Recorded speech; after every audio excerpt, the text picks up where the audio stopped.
சிந்தனை தான் நம்ம பேசுகிற பேச்சை முடிவு பண்ணுது. நம்மளுடைய செயல்களை முடிவு பண்ணுது. யோசிச்சு பாருங்களேன். ஒருத்தரை பத்தி நைட்டெல்லாம் நீங்க என்ன சிந்திக்கிறீங்க? அதை சிந்திக்கும் போது அவங்கள பத்தி தப்பான எண்ணங்கள் இருந்தா நாளைக்கு அவங்கள பார்க்கும்போது அவங்ககிட்ட பேசுற விதம் உங்க சிந்தனையை பொறுத்து தான் இருக்கும். இல்லைங்களா? அவங்ககிட்ட நடக்கிற விதம் உங்களுடைய சிந்தனை பொறுத்து தான் இருக்கும். அவங்கள பத்தி தப்பா நம்மளை எப்படி ஏமாத்துறாங்க, அப்படி பண்றாங்க, இப்படி பண்றாங்கன்னு யோசிச்சுக்கிட்டே இருந்தா அவங்ககிட்ட நல்லாவா பேசுவோம்? மூஞ்ச கூட திருப்பிட்டு போவோம். இல்லைங்களா? நம்ம தாட் லைஃப் ரொம்ப பவர்ஃபுல்.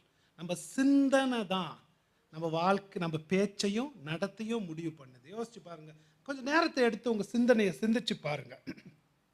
எல்லா உலக பிரகாரமான, சுயநலமான, சுயபரிதாகமான அந்த மார்ட்டின் லாய்ட் ஜோன்ஸ் ஒரு புக்கு, அருமையான புக்கு எழுதியிருக்கார். சில பேரெல்லாம் எப்போ பாரு சோர்ந்து இருக்கிறதுக்கு காரணம், எப்போ பாரு ஆவிக்குரிய வாழ்க்கையில் முன்னேறாமல் போகிறதுக்கு, வாழ்க்கையெல்லாம் சோர்ந்து இருக்கிறதுக்கு அவங்க